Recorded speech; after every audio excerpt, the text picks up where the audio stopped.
sejahtera tuan-tuan dan perempuan yang saya hormati sekalian. Apa khabar semua? Dan semoga tuan-tuan dan perempuan sentiasa dalam keadaan yang selesa dan keadaan yang sihat bersama keluarga ya. Terlebih dahulu saya Masa Bayu ingin memohon kemaafan kerana semalam kita ada masalah teknikal. Video yang cuba saya uploadkan telah pun mengalami gangguan dari aspek audio yang sangat teruk lah. Jadi saya terpaksa mencari solusi pada malam tadi, tetapi apa yang berlaku tak dapat dibuat apa-apa.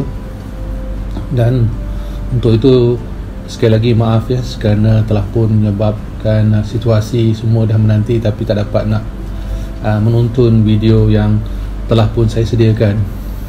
Jadi hari ini saya akan sambung. Semula saya akan membuat video yang baru untuk bahagian yang kelima. Tuan-tuan dan perempuan, sebagaimana yang telah saya terangkan pada sesi ataupun video yang terdahulu, kisah Imam Mahdi adalah kisah yang memang memerlukan kita banyak berfikir, yang memerlukan kita banyak merungkai dan meneliti dengan halus, dengan teliti, kerana ia agak sukar untuk kita fahami jika sekadar kita membaca tanpa ada penelitian, tanpa ada pengkajian yang khusus. Maka pengkajian yang khusus itu yang saya masukkan itu adalah berbalik kepada sumber yang utama, yakni sumber Al-Quran. Itu yang perlu diterapkan mulai daripada sekarang. Jika tuan-tuan dan perempuan yang telah pun menjadi kebiasaan merujuk kepada mana-mana sumber, hari ini dan saat ini telah sampai masanya untuk tuan-tuan dan perempuan mula mengadaptasikan kepada membuat hubungan langsung dengan Al-Quran. Maksud saya di sini, dia adalah suatu yang tidak boleh kita ketepikan langsung ya. Apabila mengkaji tentang Imam Mahdi, mengkaji tentang akhir zaman, hanya ada satu kitab sahaja yang dapat memberikan jawapan secara khusus, secara jelas, secara saintifik, tanpa ada ramalan, tanpa ada sesuatu yang bersifat misteri. Maka di situ datangnya Al-Quran, tuan-tuan dan perempuan. Al-Quran adalah suatu nikmat besar ataupun suatu anugerah daripada Allah kepada kita sebenarnya, di mana ia boleh menceritakan tentang perkara yang lepas, past, present and future. Apa yang berlaku pada masa ini dan apa yang akan berlaku pada masa depan. Jadi itulah perbezaan yang ada pada Al-Quran, yang tidak boleh disampingkan ataupun tidak boleh digandingkan dengan mana-mana kitab. Apa juga kitab yang telah kita pegang selama ini, tuan-tuan dan perempuan, cubalah tuan-tuan dan perempuan ambil satu lagi pendekatan yang baru, iaitu tidak menyalahkan mana-mana sumber ilmu, tetapi hendaklah dikaitkan kembali kepada ibu ilmu, iaitu daripada Al-Quran. Kembali ke sini ya, tuan-tuan dan perempuan.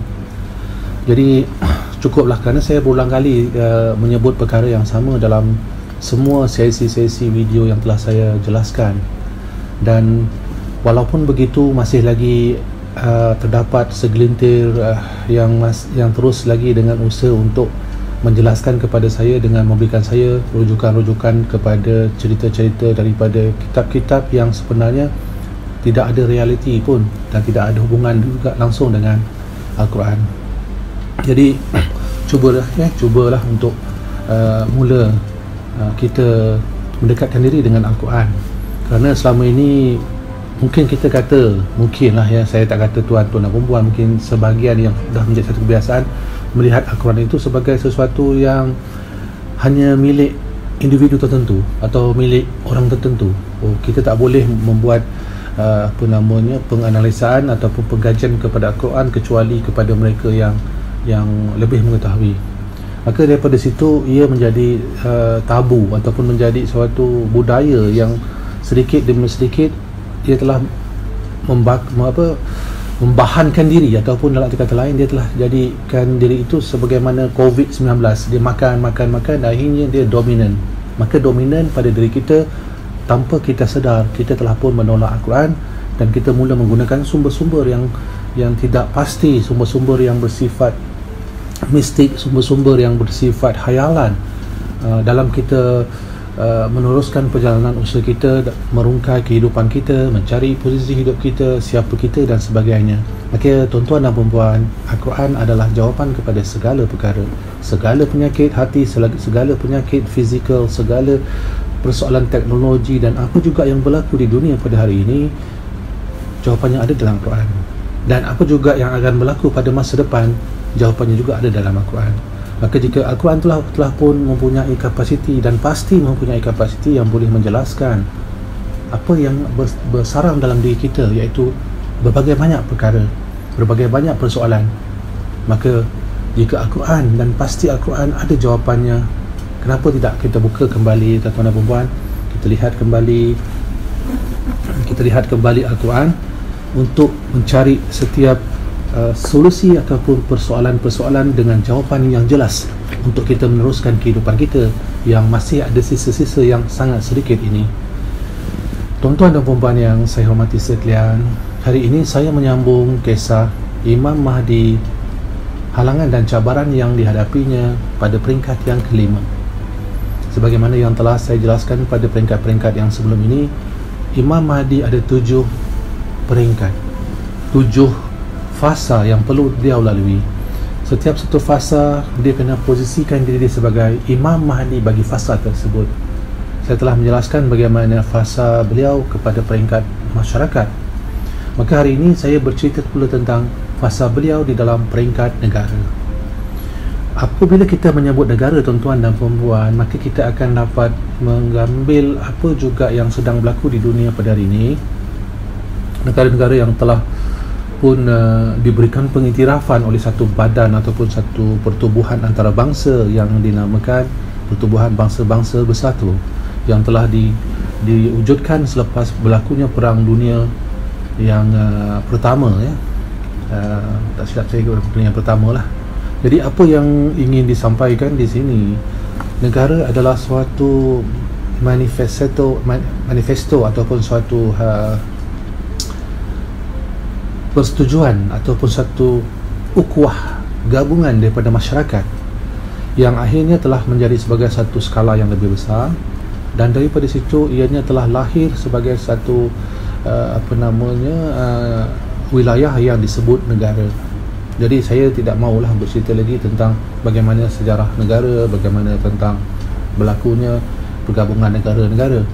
Tapi apa yang ingin saya nyatakan di sini, sebelum kita bercerita tentang sebuah negara, kita nak cerita dulu bagaimana masyarakat di dalam negara tersebut sehingga mampu dia menjadi sebagai satu negara yang sama ada negara yang mundur, negara yang maju atau negara yang bagaimana. Maka untuk itu kita lihat persoalan hari ini ataupun topik hari ini adalah tentang Imam Mahdi dan cabaran dia di dalam peringkat negara. Dunia hari ini ada berbagai sistem, tuan-tuan dan puan-puan. Sistem pemerintahan, sistem yang berteraskan kepada demokrasi, sistem yang berteraskan kepada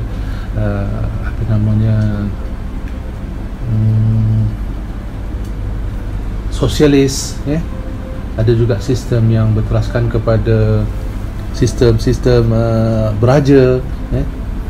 Yang mana ini adalah suatu kepelbagaian yang ada di dalam setiap negara. Persoalan di sini, bagaimana dengan Imam Mahdi? Bagaimana beliau akan memposisikan diri dia di dalam sebuah negara yang mempunyai sistem yang pasti berbeza dengan sistem yang beliau bawa. Sistem yang ada pada Imam Mahdi setelah beliau menjadi pemimpin kepada masyarakat adalah satu sistem yang akan mula mentadbir masyarakat dengan lebih tersusun. Pengagihan dari segi aspek kebajikan sosial, pentadbiran dari segi menyediakan bahagian keselamatan, keuangan, ekonomi dan sebagainya. Maka itu adalah satu cabaran yang perlu dilihat dan perlu dihadapi oleh Imam Mahdi sebagaimana pemimpin-pemimpin ataupun pemerintah-pemerintah mana-mana kerajaan, mana-mana negara. Jadi Imam Mahdi adalah sosok yang akan ditentang, yang akan ditolak oleh mana-mana sistem pemerintahan yang ada di dunia pada hari ini. Itu adalah perkara yang pertama, cabaran yang pertama yang perlu beliau hadapi. Kenapa saya cakap begini? Kerana sistem yang dibawa oleh Imam Mahdi tidak ada sistem yang dapat digabungkan dengan sistem yang sedia ada. Maksudnya macam mana? Kerana pemerintahan hari ini berteraskan kepada satu gabungan daripada ramai pihak, gabungan daripada masyarakat yang bersetuju untuk melantik seseorang untuk dijadikan sebagai pemimpin, ataupun dalam sistem monarki contohnya, yang mana sistem monarki ataupun sistem beraja yang masih wujud lagi di beberapa negara di dunia ini, ia adalah mutlak. Ia tidak ada peralihan, dia tidak ada suatu perubahan kepada mana-mana pihak yang lain kecuali daripada susur galur keturunan mereka. Jadi kalau daripada seorang raja yang memerintah, dia akan turun kepada anak dia, dan kemudian anak dia akan turun kepada cucu dia, dan akan berterusan sehingga zaman berzaman berlalu masih dengan sistem yang sama. Contohnya macam ni tuan-tuan dan puan, ni baju saya. Ni baju ni saya beli di Turki. Waktu saya di Turki baru-baru ni. Ini adalah melambangkan tentang Ottoman ataupun Empire Ottomania yang telah berkuasa di suatu waktu dulu di Turki dan sebahagian besar di wilayah Asia dan sebahagian besar di Timur Tengah dan Afrika, yang merupakan dikuasai oleh sistem monarki, sistem beraja. Kenapa saya katakan sistem monarki beraja Ottoman? Kerana beliau sebagai pemimpin waktu saat itu, iaitu pemerintahnya akan menurunkan kekuasaan itu kepada keturunan beliau, anak-anak dia sampai ke bawah, dan akhirnya telah jatuhlah kerajaan Ottoman dan digantikan dengan sistem yang hari ini mendekatkan kepada sistem demokrasi. Jadi apakah masalahnya kepada Imam Mahdi? Cabaran dia pertama, tuan-tuan, macam mana dia nak menghadapi situasi pemerintah yang dah sedia ada? Kalau dari segi sistem monarki, macam mana dia nak menempuh keadaan itu? Kerana tidak semudah itu pemimpin pada saat itu ingin melepaskan posisi kepada Imam Mahdi. Maka ini pencabaran yang pertama yang beliau perlu hadapi. Jika kita lihat di dalam mana sistem sekalipun, akan ada satunya proses menukar kepimpinan, tetapi berdasarkan kepada persetujuan daripada pihak yang berkuasa. So kita lihat dalam kisah monarki yang saya ceritakan tadi, adakah sistem monarki hari ini sanggup meninggalkan sistem yang ada, serahkan kepada Imam Mahdi? Cuba fikirkan, tuan-tuan dan puan-puan, bolehkah? Mampukah itu akan berlaku? Mampukah mereka ini menerima hakikat sedemikian? Maka inilah halangan pertama yang beliau hadapi sekiranya Imam Mahdi berada di dalam sebuah negara yang berteraskan monarki. Dia akan hadapi masalah, kerana untuk menurunkan pemerintah yang telah berada dalam suatu posisi yang selesa, dah jadi pemerintah, tuan-tuan dan perempuan, semua ada di situ, bangun-bangun, tidur, semua dah disediakan, makan dah diletakkan di depan, tak perlu buat apa-apa, cuma bangun, mandi, itu pun dah disiapkan tuala, dah disiapkan apa sekalipun. Nak keluar dari bilik air dah ada kasut, sorongkan kaki je. Tapi bolehkah? Bolehkah kalau itu berlaku untuk pemerintah dalam pola sedemikian melepaskan posisi mereka kepada Imam Mahdi? Ini tuan-tuan dan puan-puan, itu satu. Saya ambil yang keduanya pula, bagaimana pula jika pemerintahan itu demokrasi? Bagaimana jika akan berlaku jika Imam Mahdi berada dalam sebuah negara yang berteraskan kepada demokrasi? Maka jika kita lihat dalam sistem demokrasi, kita kena melihat atas faktor berdasarkan kepada kebebasan suara ataupun kebebasan rakyat memilih pemimpin yang dia kendaki. Bagaimana dia nak pilih pemimpin? Mesti bersandaskan kepada berapa ramai yang menerima individu itu untuk dinaikkan sebagai pemimpin.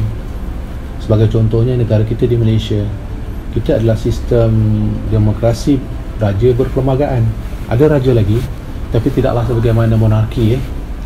Tapi raja masih ada lagi kuasa di situ, tapi tidaklah mempunyai kuasa eksekutif sebagaimana pemerintahan monarki yang saya terangkan tadi. Maka cabaran bagaimana pula yang akan dihadapi oleh Imam Mahdi di dalam sistem demokrasi? Tuan-tuan dan puan sekalian, demokrasi adalah persoalan jari saya ni. Ada berapa jari saya? Ada 10 kan? Bila 10 itu adalah maksimum kepada jari saya, berarti itulah paling maksimal yang ada, yang boleh memberikan jawapan ya atau tidak dalam apa juga perkara untuk mendapatkan keputusan. Ini saya nak bagi analogi yang mudah untuk difahami ya. Jadi jika 10 jari ini apabila tegak berkata iya, apabila turun berkata tidak, maka apabila timbul satu persoalan pemilihan pemimpin, baiklah kata kita nak naikkan Abu, kita nak naikkan dia sebagai pemimpin, lalu bertanya dengan 10 jari, jari-jari yang ada semua, wahai 10 jari yang ada semua, bagaimana? Apa pilihan kamu? Ya atau tidak untuk Abu dijadikan sebagai pemimpin? Lalu jari ini akan tegak begini, maka Abu telah pun diterima oleh jari-jari ini untuk dilantik sebagai pemimpin. Tapi apabila berlaku begini, di mana hanya 3 jari yang tegak, maka 7 jari mengatakan tidak, Abu tidak akan dilantik menjadi pemimpin kerana jumlah yang menyokong beliau lebih rendah daripada jumlah yang menolak beliau. Jadi daripada situ, Abu tidak layak untuk dijadikan sebagai pemimpin. Jadi apa masalahnya di sini dalam soal Imam Mahdi? Dalam soal Imam Mahdi, tuan-tuan dan puan-puan, dia tidak berpegang kepada jari 10 atau jari 1, jari 2, jari 3 yang akan menentukan kepimpinan. Apabila dalam satu masyarakat, itu pentingnya masyarakat untuk kita fahamkan daripada video yang sebelum ini, masyarakat yang akan mendukung sebuah pemerintahan ataupun sebuah pentadbiran bagi sebuah kerajaan. Dan jika masyarakat telah pun mempunyai pola fikir yang sama, cara pola penerimaan yang sama, di mana ia berteraskan kepada suara ramai, maka jika golongan yang ramai itu berkata tidak kepada perkara yang batil, golongan yang sedikit tidak boleh menyatakan tidak kepada perkara yang telah dibenarkan oleh golongan yang lebih ramai. Okay, ini persoalan yang akan berlaku kepada Imam Mahdi di dalam sebuah negara demokrasi, kerana beliau akan duduk sendiri di dalam dunia, beliau yang berteraskan kepada Al-Quran, yang berteraskan kepada perjalanan junjungan besar kita Nabi Muhammad SAW,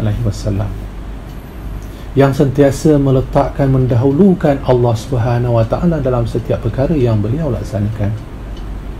Maka jika ada sesuatu yang akan menyebabkan proses ketidakadilan itu berlaku di kalangan masyarakat ataupun di kalangan rakyat, maka itu akan ditentang oleh Imam Mahdi dan tidak boleh diterima oleh Imam Mahdi kerana beliau berteraskan kepada Al-Quran. Tetapi jumlah ramai telah pun mengakui, menerima apa yang berlaku pada saat itu sebagai sesuatu yang normal ataupun sesuatu yang menjadi suatu kebiasaan. Dan masalahnya di sini, jumlah itu melebihi jumlah yang menolak, maka tetap perkara itu dianggap sebagaimana biasa, dan itu dianggap sebagai sesuatu yang praktikal kepada konsep demokrasi. Tuan-tuan dan puan-puan yang saya hormati sekalian, saya menjelaskan dari segi aspek penghalangan dan cabaran Imam Mahdi dalam sistem dan peringkat negara. Jadi tolong faham ya, saya bukan menentang monarki ke, saya bukan menentang demokrasi dan sebagainya. Saya menjelaskan, ini kan ilmiah ya, saya menjelaskan apakah cabaran yang akan beliau hadapi terlebih dahulu. Jadi dari situ nanti kita akan dapatlah memahami, kita akan dapat sama-sama membuat suatu rumusan, mengkaji lagi untuk kita memahamkan sebenarnya untuk Imam Mahdi memposisikan diri dia untuk menjadi pemimpin kepada dunia tidaklah semudah yang dikatakan oleh kebanyakan ramai. Dia akan turun, dia akan jadi pemimpin, dan itu berlaku dalam satu waktu yang singkat dan sebagainya, macam-macam versi cerita yang ada. Sedangkan cabaran dan halangan yang beliau hadapi berperingkat-peringkat dan perlu melaluinya dengan penuh kebijaksanaan dan hikmah, dan pasti ia datang dengan pertolongan daripada Allah Subhanahu Wa Taala. Tuan-tuan dan puan-puan yang saya hormati sekalian, sistem demokrasi adalah sistem yang tidak ada salahnya, tidak ada kekurangannya dari segi aspek yang berkait tentang keadilan, tetapi ia boleh dijadikan sebagai satu alat ataupun satu perkara yang boleh dimanipulasikan oleh golongan yang berkepentingan yang akan menggunakan berbagai-bagai cara untuk mendapatkan sokongan ataupun meraih sokongan daripada masyarakat. Apa juga sistem yang boleh yang boleh dimanipulasikan ataupun boleh diambil kesempatan untuk memberikan keuntungan kepada golongan-golongan yang tertentu atau memberikan kelebihan kepada pihak-pihak yang tidak benar, maka sistem itu tetap akan ditolak oleh Al-Quran dan ditolak oleh Allah Subhanahu Wa Taala. Apa juga sistem yang kita katakan sistem itu benar sekalipun, tetapi apabila ianya menolak hakikat kebenaran yang ada di dalam Al-Quran, hakikat kebenaran yang telah dibawa oleh baginda Rasulullah sallallahu alaihi wasallam, maka apa yang berlaku adalah ia bertentang dengan sistem pemerintahan yang akan dibawa oleh Imam Mahdi. Saya nak ambil satu kisah yang sangat sangat sensitif kalau saya nak sebutkan dalam pemerintahan, sebab kita dah masuk dalam peringkat negara, dan saya akan kerap sekali lagi bawa lagi tuan-tuan dan perempuan kepada cerminan kepada Imam Mahdi, yakni kepada baginda Rasulullah sallallahu alaihi wasallam. Baginda Rasulullah SAW bermula daripada individu diri dia sendiri, sebagaimana saya katakan, sehingga beliau telah berjaya membina sebuah pemerintahan, sebuah negara yang mentadbir kebajikan dan juga keselamatan bagi umat Islam pada zaman beliau, pada saat beliau menjadi pemimpin.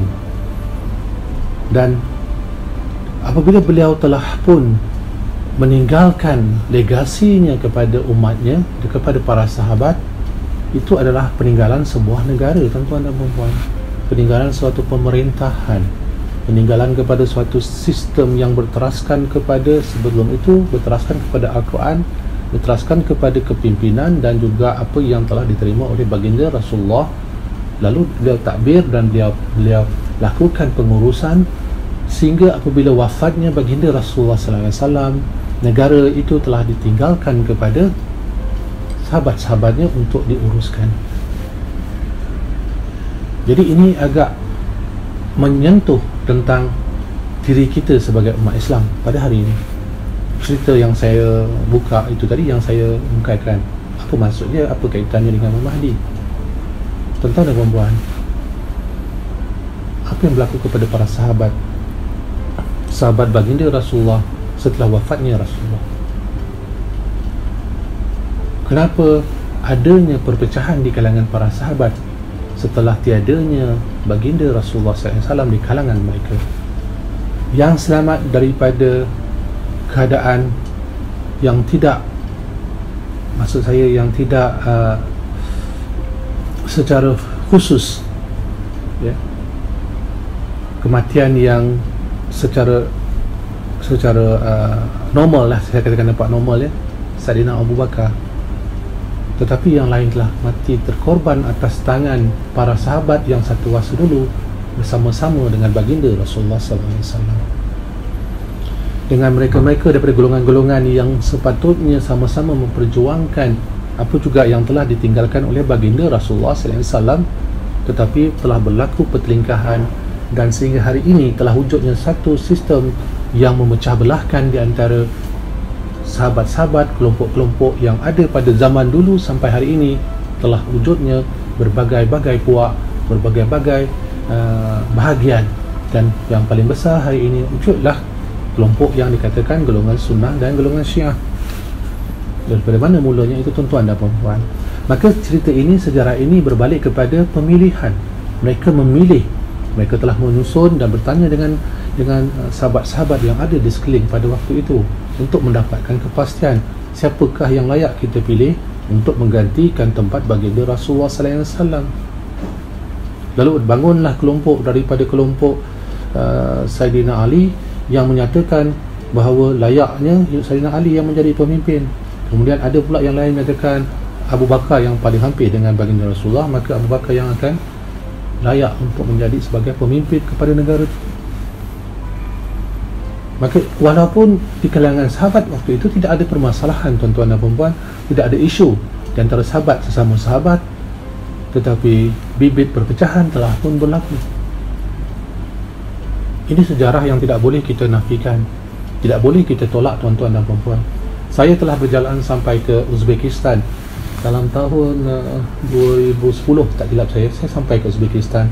Saya pergi sampai ke Samarkand, ke Bukhara, dan saya sampai ke Tashkent. Di dalam satu tempat di Tashkent ada satu bangunan yang telah dikawal oleh tentera, tentera yang di dalam itu diletakkan naskah-naskah Al-Quran yang lama, yang usia ratusan tahun, dan di tengah-tengah bangunan tersebut ada satu ruang sebesar ruang besar lah ya, sebesar silap saya sekitar dalam 40 kaki ya, luas 40 kali 40 lah begitu ruang tu. Dan di tengah-tengah tu ada satu bongkah, dan di dalam dikeliling dengan gelas, dan di dalam tu ada Al-Quran yang sebesar ini, besarnya lebih kurang besar lah, besar dalam, saya ingat dalam sekitar 3 kaki ya, lebih kurang tu, Al-Quran yang lama yang ditulis itu. Dikatakan bahawa Al-Quran itu adalah Al-Quran yang dibaca oleh Saidina Uthman semasa beliau dibunuh. Jadi di situ saya lihat memang terbuka di satu bagaimana tu kesan, seperti kesan darah ada di situ. Jadi itu di antara perkara yang saya lihat dengan mata kepala saya sendiri. Saya pergi ke tempat itu, tuan-tuan dan puan-puan. Sebab itu ilmu ini perjalanan membawa realiti dalam hidup saya, dalam saya mengkaji Al-Quran, dalam saya mengkaji kehidupan, saya mengkaji misteri akhir zaman, saya mengkaji tentang Imam Mahdi. Begitu cara saya lakukan. Saya tidak mahu mendengar daripada cerita sesiapa. Saya pergi, saya lihat, saya membaca. Dan Al-Quran itu tidak ada, dia tidak sebagai Al-Quran yang ini ya, tuan-tuan dan puan, maksud kita ni ada dia punya tanda ya, dan sebagainya. Al-Quran itu tidak bertanda, dia dengan menggunakan kulit haiwan. Jadi siapa yang ada rezeki, siapa yang ada kemampuan, pergilah ke Tashkent, lihat sendiri apa yang saya sampaikan ni. Balik kepada cerita itu tadi, kita lihat berlaku pertentangan di antara para sahabat. Maka ini kita lihat berlaku di dalam konsep ramai memilih di kalangan mana yang disetujui, maka yang sedikit kena ikut. Maka itu berbalik kepada sistem demokrasi. Maka cabaran yang akan dihadapi oleh Imam Mahdi kepada beliau di saat beliau ingin menegakkan sebuah negara yang baru, jika beliau berada di dalam negara demokrasi, halangan yang beliau hadapi adalah beliau akan ditolak oleh suara ramai. Kerana beliau tak ada parti, tuan-tuan dan puan, nak bertanding. Beliau tidak akan menyertai mana-mana parti untuk menjadikan diri dia sebagai pemimpin Islam. Dia tak bertanding macam pilihan raya.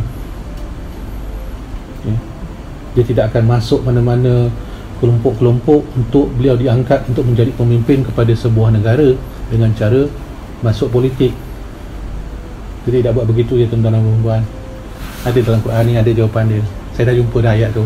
Saya dah kaji, saya dah baca bagaimana keadaannya dan bagaimana situasinya semasa beliau berada pada peringkat negara, semasa beliau memposisikan diri sebagai pemimpin kepada sebuah negara. Jadi cabaran itu dan halangan dia akan hadapi di dalam sistem demokrasi, kerana suara ramai akan menolak beliau untuk menjadi pemimpin. Suara ramai akan mengenepikan beliau kerana suara ramai telah dikuasai oleh sistem yang sedia ada.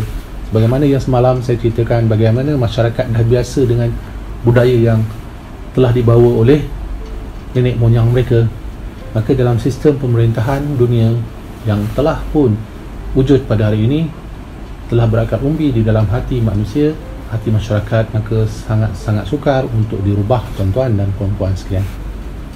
Jadi itu halangan, cabaran Imam Mahdi untuk berada di dalam status pemimpin apabila beliau berada dalam sebuah negara yang demokrasi. Bagaimana pula dengan sosialis? Sistem sosialis adalah sistem yang mana kita akan dapat lihat di negara China contohnya, di negara Korea Utara contohnya.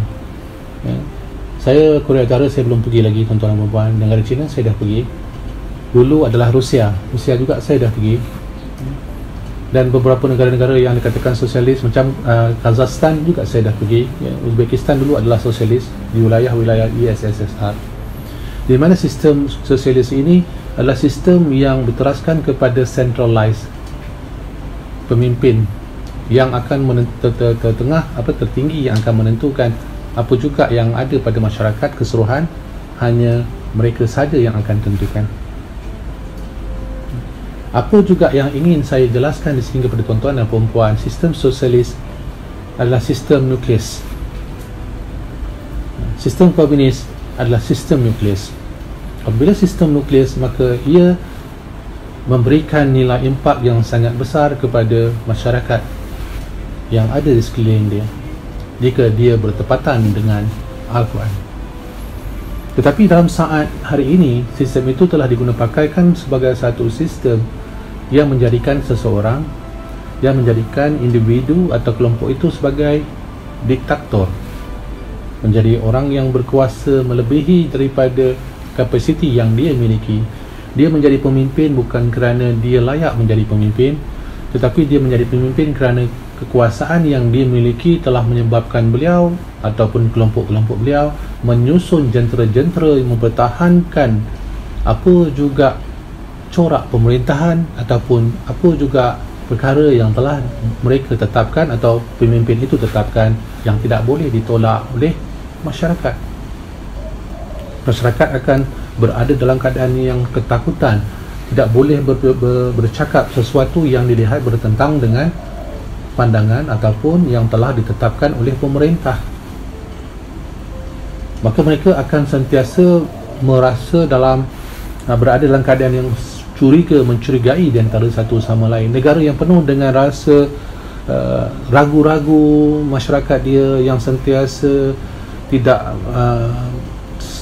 merasa tenang dengan apa yang ada sekeliling dia. Maksudnya dengan kawan juga dia akan merasa curiga, kerana bila-bila masa kawan dia boleh menjadi musuh jika ada sesuatu yang boleh menyebabkan keuntungan bagi pihak mereka.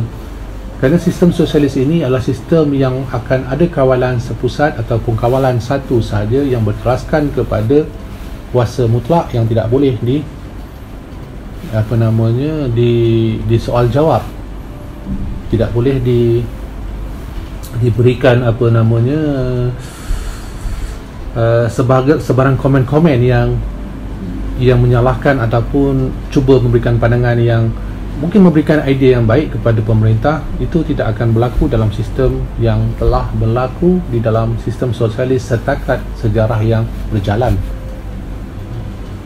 Jadi Imam Mahdi jika berada dalam negara sosialis, maka beliau akan menghadapi situasi yang sangat berat, sangat besar, sangat sukar dalam menentukan kehidupan dia untuk menjadi pemimpin kepada sebuah negara. Jadi saya ambil contoh tiga sistem pemerintahan, cabaran yang sangat besar yang akan dihadapi oleh Imam Mahdi dan halangan yang akan beliau hadapi. Jadi semua ada halangan, tak ada benda yang tak ada halangan. Sebagaimana saya ceritakan tentang sungai yang mengalir, begitu jugalah tetap Imam Mahdi tidak akan berhenti daripada berjalan untuk beliau berada pada posisi sebagai pemimpin bagi sebuah negara. Maka di sini tuan-tuan dan puan-puan sekalian, saya bercerita tentang halangan, cabaran, dan masa yang sama saya membuka cerita kepada tuan-tuan dan puan dengan berlandaskan kepada Al-Quran dan rujuk kembali kepada cerminan Imam Mahdi, yakni Rasulullah SAW. Jadi hari ini kita bercerita dengan jelas, tanpa kita merasa ragu, tanpa kita merasa takut, tanpa kita merasa was-was, kerana kita tidak melakukan apa juga kesalahan dalam aspek penceritaan kita, perbincangan kita, kerana kita tetap membawa diri kita, Allah itu tidak disekutukan dengan apa-apa perkara. Maka di sini tuan-tuan dan puan-puan, sebenarnya jika pandangan Palma Sabayu lah, Imam Mahdi berada di dalam negara yang bagaimana ya pemerintahan di antara tiga ni. Ini yang paling penting yang kita nak tahu kan. Ini yang kita nak dapatkan tipsnya. Tips apakah yang akan dapat memberikan kita satu lagi usaha untuk kita atas kapasiti sendiri mula berfikir dan mula merungkai. Jika saya hanya bercerita kepada tuan-tuan dan puan-puan secara terbuka begini, tanpa saya memberikan tips kepada tuan-tuan dan puan-puan, maka ini hanya sekadar satu cerita-cerita yang boleh disampaikan ataupun untuk diri sendiri, tapi manfaatnya bagaimana? Manfaatnya kan kita dah nyatakan daripada awal, kita nak kembali kepada perjalanan membawa kita menjadi masyarakat, menjadi rakyat kepada sebuah negara yang dipimpin oleh Imam Mahdi. Maka saya terangkan kepada tuan-tuan dan puan-puan, ni manfaat dia. Daripada apa yang saya ceritakan tadi, kita akan dapat mengetahui Imam Mahdi berada di kalangan negara yang bagaimana. Maka apa yang dapat saya katakan di sini, permulaan bermula dengan individu, maka dia berakhir dengan individu juga. Jadi apabila itu diambil kira, negara di mana adanya Imam Mahdi daripada tiga sistem pemerintahan di dunia yang saya berikan sebagai contoh, pemberatnya akan ada pada negara yang berteraskan kepada demokrasi. Kenapa? Kerana di situ sajalah ruang untuk Imam Mahdi memposisikan diri beliau sebagai pemimpin yang diterima oleh masyarakat, kerana masih ada peluang kepada masyarakat untuk membuat pilihan. Berbanding dengan dua negara yang memiliki ataupun negara-negara yang memiliki sistem sosialis atau sistem monarki, dua-dua negara ini tidak ada posisi untuk Imam Mahdi menegakkan sebuah negara. Jadi tuan-tuan dan puan-puan, dah terjawab kan? Terungkai kan? Jadi Imam Mahdi dah tahu tak negara di mana? Negara demokrasi, tuan-tuan dan puan-puan. Maka carilah beliau di negara-negara demokrasi. Tinggalkanlah negara-negara monarki, tinggalkan negara-negara sosialis. Kerana kedua-dua situasi tersebut, saya tidak menyatakan perkara itu sesuatu yang ramalan ataupun sesuatu yang agakan, kerana ada jawapan di dalam Al-Quran bahawa sangat jelas pemimpin dipilih oleh rakyat yang inginkan pemimpin yang memberikan mereka keadilan sebagaimana yang dibawa oleh baginda Rasulullah SAW. Maka kebebasan itu atas individu, hanya negara yang bersifat demokrasi saja yang memberikan kebebasan kepada rakyatnya memilih pemimpin. Maka atas sebab itu Imam Mahdi, sekali lagi saya nyatakan di sini, berada di negara demokrasi. Namun begitu tuan-tuan dan puan-puan, beliau bukanlah orang yang berteraskan kepada sistem pemerintahan demokrasi. Harus diingat di situ, beza ya. Dia berada di dalam negara demokrasi, tetapi beliau tidak berteraskan kepada sistem demokrasi. Beliau akan berteraskan kepada sistem yang ada pada tangan saya ini, iaitu berteraskan kepada Al-Quran. Beliau akan dipilih berdasarkan pemilihan daripada pengikut-pengikutnya, masyarakat yang menerima beliau sebulat suara, kerana beliau adalah manusia yang memiliki kapasiti jelas, kapasiti yang tidak boleh ditolak. Dia akan disayangi, dikasihi oleh sahabat-sahabatnya, oleh masyarakatnya, sebagaimana yang berlaku kepada baginda Rasulullah SAW. Tak ada pilihan raya, tuan-tuan dan puan-puan. Ya, tidak ada election setiap 5 tahun. Tidak ada lobby siapa jadi pemimpin. Kerana itu adalah status yang akan berlaku kepada Imam Mahdi, yang mana beliau akan dinaikkan oleh masyarakat ramai yang bergabung. Lalu daripada situ, sistem negara yang beliau duduki, yakni bermula dengan demokrasi, akan diganti dengan sistem Islam yang tidak pernah dialami oleh mana-mana manusia dalam zaman-zaman yang berlalu, kecuali sewaktu adanya zaman baginda Rasulullah sallallahu alaihi wasallam. Maka zaman itu dikembalikan oleh Imam Mahdi. Pemerintahan yang dibawa oleh baginda Rasulullah sallallahu alaihi wasallam sebagai pemimpin kepada sebuah negara akan dibawa oleh Imam Mahdi pada saat itu. Bukan zaman pemerintahan selepas wafatnya baginda Rasulullah sallallahu alaihi wasallam. Harus difahami, ya, harus dilihat betul-betul mesej yang saya sampaikan di sini, cerminan baginda Rasulullah sallallahu alaihi wasallam. Maka Imam Mahdi akan dibangunkan daripada sifat sebagai pemimpin kepada masyarakat kepada sifat beliau untuk mengambil posisi Imam Mahdi kepada sebuah negara. Akan menjadi pemimpin yang akan merubah sistem demokrasi yang ada pada hari ini kepada sistem berteraskan kepada iman dan takwa kepada Allah Subhanahu wa taala. Bukan lagi ramai yang akan menyatakan benar, tetapi walaupun seorang individu yang berpegangkan kepada Al-Quran dan menyampaikan kebenaran dan memberikan fakta kepada setiap yang menentang, walaupun 1 juta yang menyatakan benar, tetapi beliau sendiri menyatakan beliau memiliki kebenaran dengan menyatakan Al-Quran dan menyatakan fakta, maka yang 1 juta kena menerima jawapan dan mengiyakan walaupun seorang yang memberikan solusi kepada mereka berbanding dengan 1 juta manusia.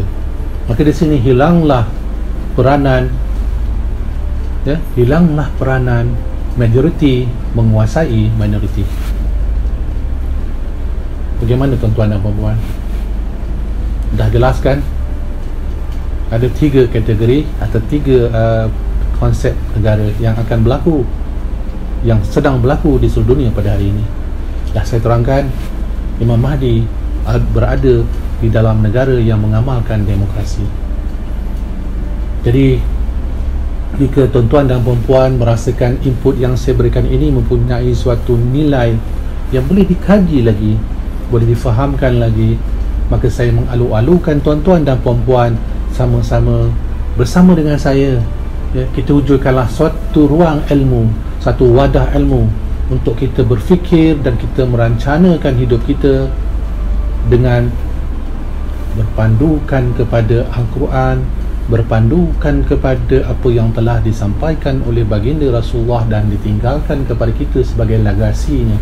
Apakah legasi yang telah ditinggalkan oleh baginda Rasulullah sallallahu alaihi wasallam kepada kita? La ilaha illallah Muhammadar Rasulullah. Kita tidak ikut yang lain, kita tidak akan menerima apa juga situasi daripada yang lain kecuali ia berteras kembali kepada nukleus keimanan kita, nukleus kepada pengetahuan kita, nukleus kepada ilmu kita, iaitu kembali kepada Allah Subhanahu wa taala. Tuan-tuan dan puan-puan, sekali lagi saya Masa Bayu mohon maaf banyak-banyak atas apa yang berlaku semalam, kerana saya sendiri ada juga kekurangan-kekurangan dari aspek teknikal, ya, kerana saya ialah dalam keadaan yang masih lagi berusaha untuk menghimpunkan lebih banyak lagi input-input dan output-output yang boleh dikongsikan dengan tuan-tuan dan puan-puan. Jadi saya sedang mendapatkan beberapa lagi bahan-bahan teknikal, ya, bahan-bahan yang boleh dikemaskinikan untuk saya dapat mewujudkan satu sistem yang boleh memberikan kualiti yang lebih baik kepada tuan-tuan dan puan-puan apabila mengikuti setiap video-video YouTube yang saya upload. Jadi semalam memang benar-benar agak saya merasa sukar, ya, dengan situasi semalam, tapi adalah hikmahnya yang Allah nak berikan kepada kita sebenarnya. Jadi setidak-tidaknya dapatlah kita ambil 1 hari bertenang terlebih dahulu Dan hari ini saya sambung untuk tuan-tuan dan puan-puan, sekali lagi bersama dengan saya merungkai misteri akhir zaman. Dan hari ini kisah bagaimana cabaran dan halangan yang dihadapi oleh Imam Mahdi pada peringkat negaranya telah pun saya kongsikan kepada tuan-tuan dan puan-puan. Dan tuan-tuan dan puan-puan, apa juga yang saya sampaikan di sini bukan atas tujuan untuk kita menidakkan ataupun merendahkan mana-mana pihak, tetapi tujuan kita adalah untuk kita mengembalikan ukhuwah Islamiah. Kita nak mengukuhkan silaturahim di antara satu sama lain. Jika ada perbezaan, itu adalah atas fitrah kita yang sentiasa memiliki pandangan-pandangan yang berbeza-beza, mempunyai perjalanan yang berbeza-beza, mempunyai keilmuan yang berbeza-beza. Tetapi apabila kita lihat dan kita kembalikan diri kita untuk meletakkan posisi kita kepada Allah Subhanahu Wa Taala, maka perbezaan-perbezaan yang ada selama ini bakal menjadi suatu cerita yang indah, menjadi drama-drama yang akan membawa kita kepada gelak dan tawa, senda dan gurau. Dan itulah yang akan dilakukan, yang akan dilaksanakan oleh Imam Mahdi di dalam sebuah negara yang makmur, negara yang aman damai, negara yang menerima sesiapa sahaja, tidak kira warna kulitnya, tidak kira apa bangsanya, dan tidak kira apa juga kepercayaan latar belakang yang mereka miliki. Kerana negara Imam Mahdi adalah negara bagi bangsa manusia. Assalamualaikum, salam sejahtera daripada saya, Masa Bayu. Kita bertemu lagi pada episod yang seterusnya. Dan jangan lupa subscribe, ya. Subscribe supaya ceria sekali lagi YouTube ini. Dan hubungi saya jika ada apa-apa juga yang ingin ditanya di masabayu7@gmail.com. Dan untuk mendapat input yang lebih, ada di website saya di www.masabayu.com. Salam sejahtera.